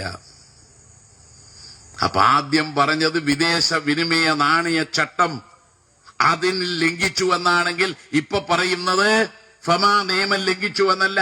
ഇപ്പൊ പറയുന്നത് കിഫ്ബിയുടെ പണം ഉപയോഗിച്ചുകൊണ്ട് നിങ്ങൾ റോഡ് ഉണ്ടാക്കി, പാലം ഉണ്ടാക്കി, സ്കൂൾ ഉണ്ടാക്കി, അതുപോലെ തന്നെ ആശുപത്രി ഉണ്ടാക്കി. അത് നിയമവിരുദ്ധമാണ്. അത് നിയമവിരുദ്ധമാണെന്ന് പറഞ്ഞാൽ പയ്യന്നൂരിലെ ജനങ്ങൾ പറയണം, ആ പയ്യന്നൂർ താലൂക്ക് ആശുപത്രി ഉണ്ടല്ലോ, 8 നില കെട്ടിടം, അത് പണിതത് ഏത് കൊലകൊമ്പനായ ഈടി പറഞ്ഞാലും അത് പണിതത് ശരിയാണെന്ന് പറയുന്ന ഒരു ജനപക്ഷമാണ് ഇടതുപക്ഷം. 35,000 കോടി ഉറുപ്പ്യ കിഫ്ബിയുടെ പണം ഉപയോഗിച്ചത് എന്തിനാണെന്നറിയോ? റോഡിന്, പാലത്തിന്, പൊതുമരാമത്ത് വകുപ്പിന് ഇതുപോലെയുള്ള കെട്ടിടങ്ങൾ നിർമ്മിച്ചു കൊടുക്കാൻ. ആശുപത്രികൾക്ക് വേണ്ടിയിട്ട് 8,000 കോടിയാണ്. വിദ്യാഭ്യാസ സ്ഥാപനങ്ങൾക്ക് വേണ്ടി, സ്കൂളുകൾക്ക് വേണ്ടി കൊടുത്തത് 5,000 കോടിയാണ്. നമ്മൾ റെയിൽവേ മേൽപ്പാലം നിർമ്മിക്കാനുണ്ടല്ലോ, മിക്കവാറും മേൽപ്പാലം ഏതാണ്ട് പൂർണ്ണതയിലേക്ക് എത്താൻ പോവാണ്. 2,000 കോടിയാ. ഇതൊന്നും വേണ്ടെന്നാ? എന്നോട് ഇന്ന് രാവിലെ ഞങ്ങൾ കാനത്തിൽ ജമീല മരണപ്പെട്ട അവരുടെ മൃതദേഹം കാണാൻ വേണ്ടിയിട്ട് ട്രെയിനിൽ പോകുമ്പോൾ ട്രെയിനിൽ ഒരാൾ പറഞ്ഞു, ഇനി നിങ്ങൾ ഈ 10 കൊല്ലം കൊണ്ട് വികസനത്തിൽ കേരളത്തിൽ ഒരുപാട് കാര്യങ്ങൾ ചെയ്തിട്ടുണ്ട്. വികസനത്തിന്റെ കാര്യത്തിൽ അതിന്റെ ഏറ്റവും വലിയ നിലയിലെത്തിയിട്ടുണ്ട്. ഇനി നിങ്ങൾ നാട്ടിലെ ജനങ്ങൾക്ക് ക്ഷേമം നൽകുന്നതിൽ ഊന്നൽ കൊടുക്കണം. ഞാൻ എന്നിട്ട് ആ മനുഷ്യനോട് പറഞ്ഞു, എന്നാലും കുറച്ച് കാര്യങ്ങൾ ഇനിയും ചെയ്യേണ്ടി വരൂലേ? അപ്പൊ അദ്ദേഹത്തിന്റെ വിലയിരുത്തൽ അതാണ്. അങ്ങനെ വികസനത്തിന്റെ മറുപേരായ കിഫ്ബി ഈ നാട്ടിൽ സ്ഥലമെടുത്തിട്ടോ വികസന പദ്ധതികൾ ആസൂത്രണം ചെയ്തിട്ടോ നാടിനു വേണ്ടിയിട്ട് കാര്യങ്ങൾ ചെയ്താൽ അത് നിയമവിരുദ്ധമാണെന്ന് പറയുന്ന നിയമം, അതിനു വേണ്ടി നിലകൊള്ളുന്ന ഇഡി ഈ നാട്ടിൽ ജനങ്ങളുടെ പക്ഷത്തല്ല. നിങ്ങളെന്താ ഈ ആശുപത്രി കെട്ടിടമെല്ലാം ബുൾഡോസർ വെച്ച് തകർക്കാൻ, UP-യിൽ ന്യൂനപക്ഷ വീടുകൾ ബുൾഡോസർ വെച്ച് തകർത്തതുപോലെ തകർക്കാൻ ഉത്തരവിറക്കുവോ? എന്താ നിങ്ങൾ ചെയ്യാൻ പോകുന്നത്? ഇത് ചെയ്തതിൽ എന്താ തെറ്റ്? പിന്നെ കടം വാങ്ങിയ പൈസ തിരിച്ചു കൊടുക്കുന്നുണ്ടോന്നല്ലേ നോക്കണ്ടു. നമ്മുടെ കോൺഗ്രസ്സുകാർ കരുതിയത് ഈ മസാല ബോണ്ടെന്ന് പറയുന്നത് നമ്മളെ മസാല ദോശ പോലെയുള്ള ഒരു മസാല ബോണ്ടാന്നാണ്. പിണറായി വിജയൻ മസാല ബോണ്ട വിഴുങ്ങിയെന്നാണ് ഒരു നേതാവിന്റെ പ്രസംഗം. മസാല ബോണ്ട ഇത് അംഗീകൃത വിദേശ ധനകാര്യ സ്ഥാപനങ്ങളിൽ നിന്ന് വായ്പയെടുക്കുന്ന ഒരു സ്കീമിന്റെ പേരാണ്. അങ്ങനെയൊക്കെ വായ്പ എടുത്തിട്ടാണ് ഈ പദ്ധതികളൊക്കെ നടപ്പാക്കിയത്. ആ തിരിച്ചടവിനാണ് സെസ്. അതിന് കിഫ്ബിക്ക് സ്വന്തമായി വരുമാനവും ഉണ്ടാവുന്നു. ചിലതാണെങ്കിൽ കിഫ്ബിയിലൂടെ പണിത കെട്ടിടങ്ങളിൽ നിന്ന് നമുക്ക് വരുമാനം ഉണ്ടാവുന്ന റീപേയ്മെന്റിന് വ്യവസ്ഥയുണ്ടാക്കുന്ന കാര്യവും ചെയ്തു. പഞ്ചായത്തിൽ നടപ്പാക്കിയ ചില പദ്ധതികളിൽ ഈ പദ്ധതിയിൽ നിന്ന് വരുമാനം ഉണ്ടാക്കുന്ന നിലയും വന്നു. അതുകൊണ്ട് പ്രിയപ്പെട്ടവരെ, കിഫ്ബി വികസനത്തിന്റെ മറുപേരാണ്. അതിനെ തകർക്കാൻ ഈടിയല്ല ഏത് കൊമ്പം വന്നാലും നമുക്ക് അനുവദിച്ചു കൊടുത്തുകൂടാ. കേരളത്തിലെ ഇടതുപക്ഷ ഗവൺമെന്റ് അധികാരത്തിൽ വന്നതിന് ശേഷം ചെയ്ത നല്ല നല്ല കാര്യങ്ങൾ എന്തൊക്കെയാണ്? നമ്മുടെ വികസനം. കേരളത്തിൽ ഇടതുപക്ഷം വന്നില്ലെങ്കിൽ ദേശീയപാതയില്ല. ഇടതുപക്ഷം വന്നില്ലെങ്കിൽ വിഴിഞ്ഞം തുറമുഖമില്ല, ഗെയിൽ പൈപ്പ് ലൈൻ ഇല്ല, പവർ ഹൈവേ ഇല്ല. പവർ ഹൈവേ 1ാം ഘട്ടം പൂർത്തിയായതുകൊണ്ടാണ് 2ാം ഘട്ടം നമ്മുടെ വടക്കോട്ട് പവർ ഹൈവേ. കഴിഞ്ഞ 10 കൊല്ലമായി പവർ കട്ട്, ലോഡ് ഷെഡിങ്ങും ആർക്കും എന്താണെന്ന് പറയാൻ കഴിയുന്നില്ല. അതില്ലാത്ത നാട്. ഇന്ത്യയിൽ ആദ്യത്തെ ഡിജിറ്റൽ സയൻസ് പാർക്ക് കേരളത്തിൽ, ഇന്ത്യയിൽ ആദ്യത്തെ ഡിജിറ്റൽ യൂണിവേഴ്സിറ്റി കേരളത്തിൽ. നമ്മൾ ആ കോവിഡ് കാലത്ത്, നിപ്പയുടെ കാലത്ത് ഒരു വൈറോളജി ഇൻസ്റ്റിറ്റ്യൂട്ട് തോന്നയ്ക്കലിൽ ആരംഭിച്ചു. തുടക്കത്തിൽ ദേശീയ നിലവാരത്തിലേക്കൊന്നും എത്തിയില്ല. ഇന്നിപ്പോ മറ്റു സംസ്ഥാനങ്ങളിലെ ലാബ് പരിശോധനയ്ക്ക് വരുന്ന കാര്യങ്ങൾ കൂടി നടത്താൻ കഴിയും വിധത്തിൽ തോന്നയ്ക്കൽ വൈറോളജി ഇൻസ്റ്റിറ്റ്യൂട്ട് ഇന്റർനാഷണൽ സ്റ്റാൻഡേർഡിലെത്തി.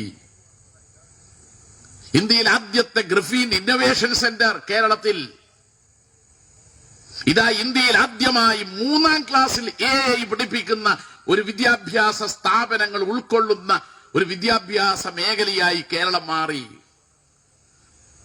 നമ്മളെ ഒരു കുട്ടി 8ാം ക്ലാസ്സിൽ പഠിക്കുന്ന ഒരു കുട്ടി ആ പള്ളിക്കരയിൽ ഒരു സാധാരണ കുടുംബത്തിൽ ഉള്ള അംഗമാണ്. ചെമ്മനാട് ഗവൺമെന്റ് ഹയർ സെക്കൻഡറി സ്കൂളിൽ പഠിക്കുകയാണ് ആ കുട്ടി.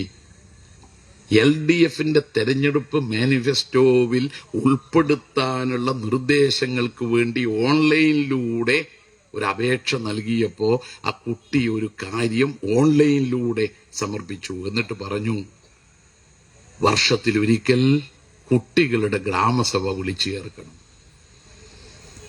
അത് ആ പഞ്ചായത്തിലെ LDF കമ്മിറ്റി ചർച്ച ചെയ്തിട്ട് പ്രകടന പത്രികയിൽ ഉൾപ്പെടുത്തി. ആ കുട്ടിയെ അഭിനന്ദിച്ചു. 3ാം ക്ലാസ്സിൽ പഠിക്കുന്ന ഒരു കുട്ടി നോട്ട് പുസ്തകത്തിൽ കുറിച്ചിട്ടു, ജയിച്ചവർ തോറ്റവരെ പരിഹസിക്കരുത്. ആ കുട്ടിയെ വിദ്യാഭ്യാസ മന്ത്രി വിളിച്ചിട്ട് അഭിനന്ദിച്ചു. കുട്ടിക്കതൊരു വലിയ സന്തോഷമായി. നമ്മളെ കുട്ടികൾ എത്ര പേരാ മിടുക്കന്മാരും മിടുക്കികളും. നമ്മുടെ ആ പയ്യാവൂരില് ഹയർ സെക്കൻഡറി സ്കൂളില്, സേക്രഡ് ഹാർട്ട് ഹയർ സെക്കൻഡറി സ്കൂളിൽ പഠിക്കുന്ന ഒരു ശ്രവൺ നാരായണൻ +2 വിദ്യാർത്ഥിയാണ്. സ്റ്റാർട്ടപ്പ് സംരംഭം ശ്രീനന്ദു എന്ന് പറയുന്ന ഇരിയണ്ണി സ്കൂളിലെ കൂട്ടുകാരനോട് ചേർന്ന് ആരംഭിച്ചപ്പോ അവരുടെ സ്റ്റാർട്ടപ്പ് സംരംഭത്തിൽ നിന്നുള്ള കാര്യങ്ങൾ നമ്മുടെ പട്ടാളത്തിന്റെ ഒരു റീജിയണൽ ഓഫീസിലേക്ക് അതീവ രഹസ്യ കാര്യങ്ങൾ സൂക്ഷിക്കാനുള്ള ഒന്നായി തെരഞ്ഞെടുത്തിരിക്കുകയാണ്. ഒരു പുസ്തകം +2 പഠിക്കുന്ന കുട്ടി ഇതിനെപ്പറ്റി എഴുതി. എത്രയെത്ര പേർ.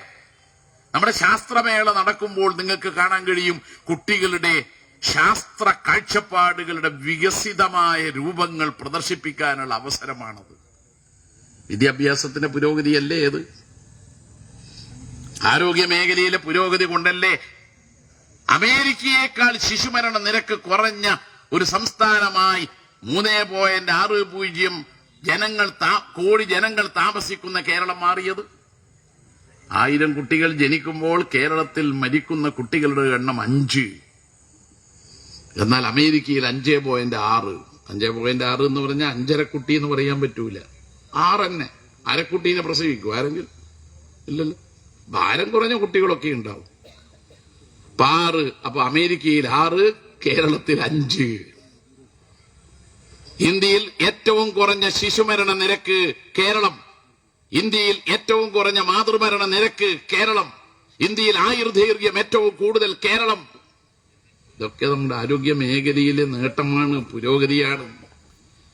ഇതെല്ലാം കേരളത്തിന് ഉണ്ടാക്കാൻ കഴിഞ്ഞത് ഇടതുപക്ഷം ഭരിക്കുന്നതുകൊണ്ടാണ്. നമ്മുടെ പെർ ക്യാപിറ്റ ഇൻകം അഥവാ പ്രതിശീർഷ വരുമാനം, ആ വരുമാനം എന്ന് പറയുന്നത് നേരത്തെ ഉമ്മൻചാണ്ടി ഭരിക്കുമ്പോൾ കേരളത്തിന്റെ റാങ്ക് 15 ഇപ്പൊ അത് 7 നേരെ പകുതിയിൽ താഴെയായി. ഇടതുപക്ഷം ഭരിച്ചതുകൊണ്ട് ജനങ്ങളുടെ കയ്യിലുള്ള വരുമാനം അങ്ങ് വർദ്ധിച്ചു. ഇടതുപക്ഷത്തിന്റെ ലക്ഷ്യം എന്താ? ലോകത്തിലെ മധ്യവരുമാന രാജ്യങ്ങളുടെ നിലയിലേക്ക് ഈ ജനങ്ങളെ എത്തിക്കണം. ഇതാണ് ലക്ഷ്യം. ആ ലക്ഷ്യത്തിലേക്ക് കേരളത്തെ എത്തിക്കും. വിജ്ഞാന കേരളം അതിന്റെ ഒരു തുടക്കമാണ്.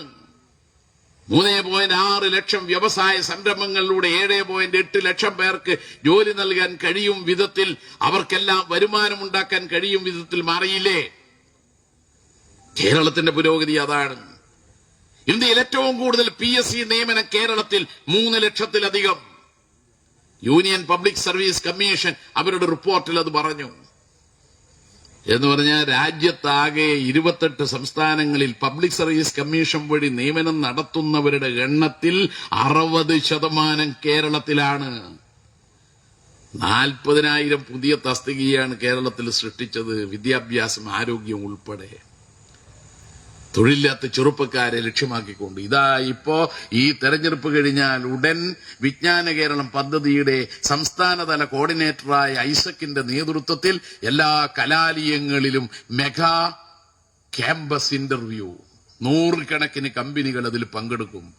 2 ലക്ഷത്തോളം വരുന്ന ഡിഗ്രിയുടെ ഫൈനൽ ഇയർ വിദ്യാർത്ഥികൾ, പോളിടെക്നിക്കിലെ ഫൈനൽ ഇയർ വിദ്യാർത്ഥികൾ, ഇവരെല്ലാം ഇന്റർവ്യൂവിൽ പങ്കെടുക്കും. എന്നിട്ട് 2 ലക്ഷം ആളുകൾക്ക് ജോലി കൊടുക്കാൻ വേണ്ടിയുള്ള സംരംഭം. കുടുംബശ്രീയിലെ സ്ത്രീകളെ ഉപയോഗിച്ചുകൊണ്ട് 3 ലക്ഷത്തോളം വരുന്നവർക്ക് തൊഴിൽ നൽകാൻ വേണ്ടിയിട്ടുള്ള പരിശ്രമം. ഇതെല്ലാം കേരളത്തിൽ നടപ്പാക്കുന്നത് ഇടതുപക്ഷം ഭരിച്ചതുകൊണ്ടാണ്. ഇതെല്ലാം വികസനമാണെങ്കിൽ ക്ഷേമത്തിന്റെ കാര്യത്തിൽ മുട്ടും പറകിലല്ല. അംഗൻവാടി വർക്കർ, ഹെൽപ്പർ, സ്ത്രീ തൊഴിലാളികളായും ജീവനക്കാരായും ജോലി ചെയ്യുന്ന 6,600-ലധികം വരുന്നവർക്ക് ഇതാ ഈ മാസം മുതൽ 1000 രൂപയുടെ അധിക ഓണറേറിയം. അവർക്ക് ക്ഷേമനിധി ബോർഡിന്റെ കുറച്ച് ആനുകൂല്യം കൊടുക്കാനുണ്ട്, അതിന് 24 കോടി കൊടുത്തു. സാക്ഷരതാ പ്രേരകമാർ അവരുമുണ്ട് ഒരു 1500-ഓളം, അവർക്ക് കൊടുത്തു 1000 രൂപയുടെ അധിക ഓണറേറിയം. സ്കൂൾ പാചക തൊഴിലാളികൾ, കുട്ടികൾക്ക് അന്നമൂട്ടുന്നവർ, അവർക്ക് കൊടുത്തു 1200 രൂപ വീതം പ്രതിമാസം അധിക വേതനം. നമ്മുടെ പ്രീ പ്രൈമറി ടീച്ചേഴ്സ്, അവർക്ക് കൊടുത്തു 1000 രൂപ അധികം. കോളേജുകളിലെ ഗസ്റ്റ് അധ്യാപകർക്ക് 2000 രൂപ പ്രതിമാസം വർധനവ്. 15 ലക്ഷത്തോളം വിദ്യാർത്ഥികളാണ് സ്കോളർഷിപ്പുകൾ വാങ്ങുന്നത്. SC, ST, OBC, OEC, ന്യൂനപക്ഷം, മത്സ്യത്തൊഴിലാളി മേഖല, ഇവർക്കെല്ലാം 303 കോടി രൂപയോളം വരുന്ന സ്കോളർഷിപ്പ് ആനുകൂല്യങ്ങൾ കൊടുത്തത് ഈ അടുത്ത കാലത്താണ്. നമ്മുടെ വിവിധ പദ്ധതികൾ ഒന്നിനൊന്ന് മെച്ചപ്പെട്ട രീതിയിൽ, കാരുണ്യ ഇൻഷുറൻസ് പദ്ധതിയും കാരുണ്യ ബെനവലന്റ് സ്കീമും ഉൾപ്പെടെ കേരളത്തിലെ ജനങ്ങളിൽ മഹാഭൂരിപക്ഷത്തിനും ചികിത്സാ ആനുകൂല്യങ്ങൾ ഇൻഷുറൻസിലൂടെ നൽകുകയാണ്. ഇതാ പുതുതായി ഈ ഡിസംബറിലെ ക്രിസ്മസും ജനുവരിയിൽ പിറക്കാൻ പോകുന്ന ന്യൂ ഇയറും ആഘോഷിക്കാൻ വേണ്ടി മലയാളികൾക്കാകെ ഉത്സവകാലങ്ങളിൽ നമ്മുടെ റേഷൻ കടയിലും സപ്ലൈകോന്റെ മാർക്കറ്റിലും കൺസ്യൂമർ ഫെഡിന്റെ ത്രിവേണി സ്റ്റോറിലും എല്ലാം സൂപ്പർ മാർക്കറ്റുകളിലെല്ലാം സാധനങ്ങൾ വില കുറഞ്ഞ നിലക്ക് നൽകുകയാണ്. കഴിഞ്ഞ ഓണക്കാലത്ത് മാവേലി സ്റ്റോർ അതിന്റെ ഓണച്ചന്ത ഉദ്ഘാടനം ചെയ്യാൻ വേണ്ടി പരവൂരിൽ പോയ പ്രതിപക്ഷ നേതാവ് അദ്ദേഹത്തിന്റെ മണ്ഡലത്തിൽ വെച്ച് അതിന്റെ ഉദ്ഘാടനം നാടമുറിച്ച് നിർവഹിച്ചതിന് ശേഷം നടത്തിയ പ്രസംഗത്തിൽ അദ്ദേഹം തന്നെ പറയുന്നു, ഈ ഉത്സവകാലത്ത് ആഘോഷവേളയിൽ പാവപ്പെട്ടവർക്ക് വിലക്കയറ്റം കുറഞ്ഞ നിരക്കിൽ സാധനങ്ങൾ നൽകാനുള്ള ഇത്തരം സംരംഭങ്ങൾ മാതൃകാപരമാണ്. ആ പ്രസംഗം അദ്ദേഹം നടത്തിയതിനെ കുറിച്ച് ഭക്ഷ്യമന്ത്രി അനിൽ നിയമസഭയിൽ പ്രത്യേകം എടുത്തു പറഞ്ഞപ്പോൾ പ്രതിപക്ഷ നേതാവ് പറഞ്ഞു, ഞാനങ്ങനെ പ്രസംഗിച്ചേയില്ല, പച്ച കള്ളം മന്ത്രി പറയുന്നു. ഉടൻ മന്ത്രി വാട്സപ്പിൽ നിന്ന് ഇദ്ദേഹത്തിന്റെ പ്രസംഗം എടുത്ത് അങ്ങോട്ട് പ്രതിപക്ഷ നേതാവിന് അയച്ചു കൊടുത്തു. തൊട്ടടുത്ത ദിവസം മാറ്റി പറഞ്ഞു. ഞാൻ പറഞ്ഞതിന് നന്നായി. പ്രതിപക്ഷ നേതാവ് പോലും പിന്തുണക്കുന്നതാണ് ഉത്സവകാല ആഘോഷവേളയിൽ ഗവൺമെന്റിന്റെ മാർക്കറ്റിലുള്ള ഇടപെടൽ. നിത്യോപയോഗ സാധനങ്ങളുടെ വില കുറക്കുന്നു. ഇത്തവണയാണെങ്കിൽ 2 വിഭാഗത്തിന് വെള്ള കാർഡും നീല കാർഡും, അത് ഏതാണ്ട് 60 ലക്ഷത്തോളം കുടുംബങ്ങൾ വരും. 1 മണി അരി കേന്ദ്രം തരുന്നില്ല. ഇന്നലെ ബ്രിട്ടാസ് പാർലമെന്റിൽ പറഞ്ഞു, അത് മറ്റൊന്നുമല്ല, അരി ജനങ്ങൾക്ക് നൽകാതെ കേരളം ആവശ്യപ്പെട്ട് FCI ഗോഡൌണിൽ നിന്ന് ലേലത്തിൽ വാങ്ങാം എന്ന് പറഞ്ഞപ്പോൾ നൽകാതെ സ്പിരിറ്റുകാർക്ക് വേണ്ടിയിട്ട്, മുളാസസ് ഉൽപ്പാദിപ്പിക്കാൻ വേണ്ടിയിട്ട് അരി 20 ഉറുപ്പ്യക്കും 22 ഉറുപ്പ്യക്കും കൊടുക്കുകയാണ്. നമ്മൾ ചോദിച്ചാൽ 30 ഉറുപ്പ്യക്ക് പോലും തരുന്നില്ല. നമ്മളിപ്പോ ഈ ഉത്സവകാലത്ത് റേഷൻ കടയിലൂടെ അരി കൊടുക്കുമ്പോ 10 രൂപ 90 പൈസ 1 കിലോവിന് കൊടുക്കുന്നത് 30 രൂപക്കും 32 ഉറുപ്പ്യക്കും പുറത്തു നിന്ന് അരി വാങ്ങിയിട്ടാ. ഒരു 10 കിലോ അരി അതെങ്കിലും കൊടുക്കണ്ടേ? സപ്ലൈകോയില് സബ്സിഡിയുള്ള 13 സാധനങ്ങൾക്ക് വില കുറവാണ് എന്ന് മാത്രമല്ല, സബ്സിഡി ഇല്ലാത്ത സാധനങ്ങൾക്ക് ഇപ്പൊ 10% വിലയും കുറച്ചു. ചുരുക്കി പറഞ്ഞാൽ ഇത്തവണ ക്രിസ്മസിനും ന്യൂ ഇയറിനുമെല്ലാം ജനങ്ങൾക്കൊപ്പമാണ് ഇടതുപക്ഷം എന്ന് തെളിയിക്കുന്നതാണ് ഈ നടപടികളാകെ. തദ്ദേശ തെരഞ്ഞെടുപ്പിൽ ഇതെല്ലാമാണ് നാട് ചർച്ച ചെയ്യുന്നത്. പിന്നെ കോൺഗ്രസിന്റെ മരക്കൂട്ടത്തിന്റെ ചില കാര്യങ്ങളൊക്കെയുണ്ട്. അതൊന്നും ഇടിയൊരു ചർച്ചയല്ല. അതതും അങ്ങനെ പോകും. ഇന്നിപ്പം വീണ്ടും മറ്റൊരു പെൺകുട്ടി കൂടി തന്നെ ഭീഷണിപ്പെടുത്തി. വർത്താനം വല്ലാത്ത വർത്താനാണ് കേട്ടാ. നീ പ്രഗ്നന്റ് ആകാൻ റെഡിയാവും. നോക്കണം, ഭർത്താവ് ഭാര്യയോട് പോലും പറയില്ല ഇങ്ങനെ കേട്ടാ. ഒരു പെൺകുട്ടിയോട് വിവാഹ അഭ്യർത്ഥന നടത്തി, നിന്നെ ഞാൻ കെട്ടിക്കോടാന്ന് പറഞ്ഞു. ഇതിപ്പോ നോക്കുമ്പോ 16,008 ഏറ്റവും കൂടുതൽ. ഇത് 16,009 ആവും. 16,009 ആളുകളുടെ പേരുകളിൽ ഇങ്ങനെ വന്നുകൊണ്ടിരിക്കുകയാണ്. കഴിഞ്ഞ ദിവസമൊക്കെ ചർച്ച ചെയ്ത പെൺകുട്ടി, ആ പെൺകുട്ടിയല്ല, പുതിയൊരു പെൺകുട്ടി, 23 വയസ്സുള്ള പെൺകുട്ടി AICCക്കും KPCCക്കും കൊടുത്ത പരാതിയുടെ കോപ്പിയാണ് ഇപ്പൊ ചാനലിൽ പ്രസിദ്ധീകരിക്കുന്നത്. എന്നിട്ട് അതിലും പറഞ്ഞ കാര്യം ഇത് തന്നെയാണ്. വിവാഹ അഭ്യർത്ഥന ആദ്യം, നീ പ്രഗ്നന്റ് ആകാൻ റെഡിയാകൂ. 2ാമത്, പിന്നെ 3ാമതോ പണി ഒപ്പിച്ചു കഴിഞ്ഞാലോ നിർബന്ധമായ ഗർഭഛിദ്രം. മൂപ്പർക്ക് ഇത് എല്ലാം ഓൺലൈനിലൂടെയാണ് ഈ പരിപാടി കേട്ടാ. ഈ സാധനത്തിലൂടെയാണ് എല്ലാ സംഗതിയും. നമ്മൾ ഈ കുട്ടികളെല്ലാം ഉള്ള സ്ഥലത്ത് TV തുറന്നിട്ട് ഇതൊന്നും വെച്ചേക്കല്ലേ. നമ്മുടെ ചെറിയ കുട്ടികളൊന്നും ഇത് കാണാൻ അടിയാക്കല്ലേ. കോൺഗ്രസ്സുകാർക്ക് ഇതൊക്കെ ചെയ്യാം. നമുക്കിത് വെറുതെ കുട്ടികള് കുടുംബം ഒക്കെയായി കഴിയുന്നവർക്ക് പറ്റുന്നതല്ല.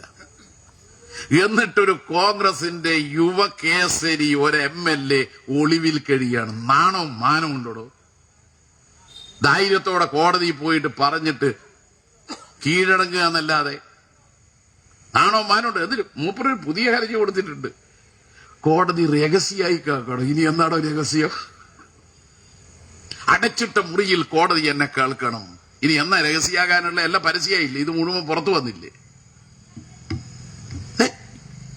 യഥാർത്ഥത്തിൽ രാഹുൽ ഒളിവിൽ കഴിയുന്നത് എവിടെയാണെന്ന് KPCC പ്രസിഡന്റിനും അറിയാം, പ്രതിപക്ഷ നേതാവിനും അറിയാം. കോൺഗ്രസുകാരാണ് ഒളിവിൽ താമസിപ്പിക്കുന്നത്.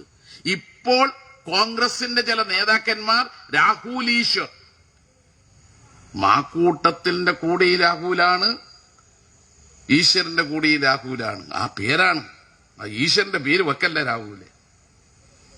ഈ 2 രാഹുൽമാരും ഇപ്പൊ നടത്തിക്കൊണ്ടിരിക്കുന്ന എരയെ ഭീഷണിപ്പെടുത്തുന്ന, എരയെ പരസ്യപ്പെടുത്തി അപമാനിക്കുന്ന വേട്ടക്കാരന്റെ ഒരു ക്രൂരതയുണ്ടല്ലോ. അങ്ങനെ ചെയ്യുന്നത് എന്തുകൊണ്ടാന്ന് നിങ്ങൾ കരുതിയേ? അടുത്ത എരയുടെ വിവരങ്ങൾ പുറത്തു വരാതിരിക്കാനാ. പക്ഷേ ആ ഭീഷണിക്ക് വഴങ്ങാതെയാണ് ഇന്നിപ്പോ മറ്റൊരു എര KPCCക്കും AICCക്കും കൊടുത്ത പരാതിയുടെ കോപ്പി പുറത്തു വന്നത്. ഇനി അടുത്തു വരാനുള്ള എരയെ തടയുക എന്നുള്ള ലക്ഷ്യത്തോടുകൂടി ഭീഷണിപ്പെടുത്തലും എരയെ മാനസികമായി വീണ്ടും തകർക്കും വിധത്തിലുള്ള പ്രചാരവേല, എരയെ വിളിച്ചത്തു കൊണ്ടുവരുന്ന നിയമവിരുദ്ധമായ കാര്യങ്ങൾ ചെയ്യുന്ന രാഹുൽ ഈശ്വരന്മാരുടെ, സന്ദീപ് വാര്യർമാരുടെ നീക്കമെന്ന് പറയുന്ന മറ്റൊന്നിനുമല്ല, അടുത്ത എരയുടെ വിവരങ്ങൾ പുറത്തു വരാതിരിക്കാനാണ്. പ്രിയപ്പെട്ടവരെ, ജീർണ സംസ്കാരമാണ് കോൺഗ്രസിൻ്റെത്. അതുകൊണ്ട് ജീർണ സംസ്കാരത്തിന്റെ വ്യക്തിത്വത്തെയല്ല, പിന്നെയോ നാടിന്റെ വികസനത്തിന്റെ, ക്ഷേമത്തിന്റെ, മതനിരപേക്ഷതയുടെ ഒരു കാഴ്ചപ്പാട് ഉയർത്തുന്ന ഇടതുപക്ഷമാണ് നമുക്ക് വേണ്ടത്. ഒരു ഭാഗത്ത് കോൺഗ്രസും ലീഗും ജമാഅത്തെ ഇസ്ലാമിയുമായി കൂട്ടുകൂടുന്നു, മറുഭാഗത്ത് കോൺഗ്രസിന്റെ രമേശ് ചെന്നിത്തല നേതൃത്വം കൊടുത്തുകൊണ്ട് RSSുമായി രഹസ്യ ചർച്ച നടത്തുന്നു. ഈ വർഗീയ മുന്നണിക്കെതിരായ രാഷ്ട്രീയമാണ് നമ്മൾ ഉയർത്തിപ്പിടിക്കേണ്ടത്. ഒരു ഭാഗത്ത് RSS മതരാഷ്ട്രത്തിനു വേണ്ടി നിലകൊള്ളുമ്പോൾ, മറുഭാഗത്ത് ജമാഅത്തെ ഇസ്ലാമിയും മതരാഷ്ട്രവാദമാണ് ഉയർത്തുന്നത്. ഹിന്ദു രാഷ്ട്രമാണ് RSSന്റെ മുദ്രാവാക്യമെങ്കിൽ ജമാഅത്തെ ഇസ്ലാമി ദൈവിക ഭരണം അഥവാ ഇസ്ലാമിക രാഷ്ട്രം എന്നതാണ് അവരുടെ ലക്ഷ്യം. ഇത് രണ്ടും ആപത്താണ്. ഭൂരിപക്ഷ വർഗീയതയാണ് ഏറ്റവും വലിയ ആപത്ത് എന്ന് പറയുമ്പോൾ തന്നെ അവരെ ശക്തിപ്പെടുത്തുന്ന നിലപാടാണ് ജമാഅത്തെ ഇസ്ലാമി സ്വീകരിക്കുന്നത്. അവരുമായി ചേർന്നാണ് UDF ഇപ്പൊ മുന്നോട്ട് പോകുന്നത്. ഇപ്പൊ നിങ്ങൾ പലയിടത്തും കാണും, 300 തദ്ദേശ സ്വയംഭരണ സ്ഥാപനങ്ങളിൽ UDF പിന്തുണയോടെ മത്സരിക്കുന്ന വെൽഫെയർ പാർട്ടി സ്ഥാനാർത്ഥി എന്നാണ്. വെൽഫെയർ പാർട്ടി എന്ന് പറഞ്ഞാൽ ജമാഅത്തെ ഇസ്ലാമിയുടെ രാഷ്ട്രീയ മുഖമാണ്. BJP എന്ന് പറഞ്ഞാൽ RSSന്റെ രാഷ്ട്രീയ മുഖമാണ് എന്നതുപോലെ തന്നെയാണ് വെൽഫെയർ പാർട്ടിയും. ഇത് തിരിച്ചറിയുക. ഈ വർഗീയ മുന്നണിയെ തകർക്കാൻ, ഈ വർഗീയ മുന്നണിയെ തോൽപ്പിക്കാൻ ഇടതുപക്ഷവുമായി സഹകരിക്കുക, മതനിരപേക്ഷതയെ വിജയിപ്പിക്കുക. ഇതായിരിക്കട്ടെ ഈ 36ാം ഡിവിഷനിലെ എല്ലാ വോട്ടർമാരും പ്രതിജ്ഞ എടുക്കേണ്ടത് എന്ന് മാത്രം പറഞ്ഞുകൊണ്ട്, ഇവിടെ ഒരു പ്രസ്ഥാനത്തെയും ഒരു രാഷ്ട്രീയത്തെയും ഒരു നയത്തെയും ഒരു വികസന കാഴ്ചപ്പാടിനെയും അതോടൊപ്പം ഈ നാട്ടിലെ ജനങ്ങൾക്ക് ക്ഷേമം മാത്രം നൽകുന്ന ഒരു രാഷ്ട്രീയ പ്രസ്ഥാനത്തെയും വെല്ലുവിളിച്ചുകൊണ്ട് രംഗത്ത് വരുന്നവരാരായാലും അത് തിരിച്ചറിയുക, അത്തരം കള്ള നാണയങ്ങളെ പരാജയപ്പെടുത്തുക. ആ കള്ള നാണയങ്ങളിൽ തെറ്റിദ്ധരിച്ചു പോയിട്ടുള്ള നമ്മുടെ അനുഭാവികളും ബന്ധുമിത്രാദികളും ഉണ്ടെങ്കിൽ ഇത് തിരിച്ചറിയുക. അവരുമായി 2-3 തവണ ചർച്ച ചെയ്യാൻ അവസരം കിട്ടിയ ഒരാളാണ് ഞാൻ. ആ സന്ദർഭത്തിൽ എല്ലാം പറഞ്ഞു അവരോട്. പാർട്ടിയുമായി യാതൊരു നയപരമായ അഭിപ്രായ വ്യത്യാസവും ഇല്ലല്ലോ, ഇല്ല. അത് ഉറപ്പിച്ചു പറഞ്ഞു അവർ.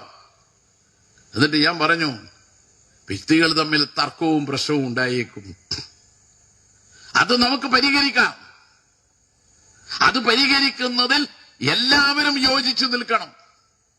അപ്പോഴും വ്യക്തിപരമായ തർക്കങ്ങളാണ് അവിടെ ഊന്നലായി വന്നത്. പക്ഷെ ആ വ്യക്തിപരമായ തർക്കത്തെ എന്തിനാണ് ഒരു പ്രസ്ഥാനത്തെ, ഒരു ഇടതുപക്ഷത്തെ തകർക്കാനുള്ള വിധത്തിലേക്ക് പോകുന്നത്? വ്യക്തികൾ ചെയ്ത തെറ്റ് തന്നെ. ആ തെറ്റിനെ ആരും ന്യായീകരിക്കുന്നില്ല. കഴിഞ്ഞ ന്യൂ ഇയർ കാലത്ത് ഇവിടെ നടന്ന ഒരിക്കലും അംഗീകരിക്കാൻ കഴിയാത്ത ചില നടപടികൾ, അതിനെ പാർട്ടി അന്ന് അതിശക്തമായി തെറ്റാണെന്ന് പറഞ്ഞുകൊണ്ടാണ് നിലപാട് സ്വീകരിച്ചത്.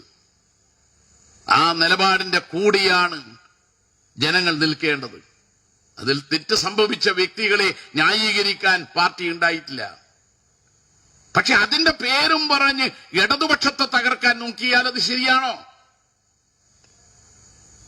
ഇരുന്ന് കൊമ്പ് മുറിക്കാൻ ആരും നോക്കാൻ പാടില്ലല്ലോ. പ്രസ്ഥാനമാണല്ലോ ഏറ്റവും വലുത്. അതിനേക്കാൾ വലുതാണോ വ്യക്തി? പ്രസ്ഥാനത്തിന് കീഴ്പ്പെട്ടാണല്ലോ വ്യക്തികളെല്ലാം. അപ്പൊ ഇടതുപക്ഷ പ്രസ്ഥാനം ഇന്ന് കേരള രാഷ്ട്രീയത്തിൽ ഉയർത്തിപ്പിടിക്കുന്ന ശരിയായ തിളക്കമുള്ള രാഷ്ട്രീയത്തോടൊപ്പം ഈ നാട്ടിലെ ബഹുജനങ്ങൾ അണിനിരക്കണമെന്ന് അഭ്യർത്ഥിച്ചുകൊണ്ട് LDF സ്ഥാനാർത്ഥി P. ജയനെ തെരഞ്ഞെടുപ്പ് അടയാളമായ കായ്ഫലമുള്ള തെങ്ങ് അടയാളത്തിൽ വോട്ട് രേഖപ്പെടുത്തി നിങ്ങളെല്ലാം വിജയിപ്പിക്കണമെന്ന് അഭ്യർത്ഥിച്ചുകൊണ്ട് ഞാൻ അവസാനിപ്പിക്കുന്നു. ഈ പരിപാടി ഉദ്ഘാടനം ചെയ്യുന്നു. അഭിവാദ്യങ്ങൾ അർപ്പിക്കുന്നു.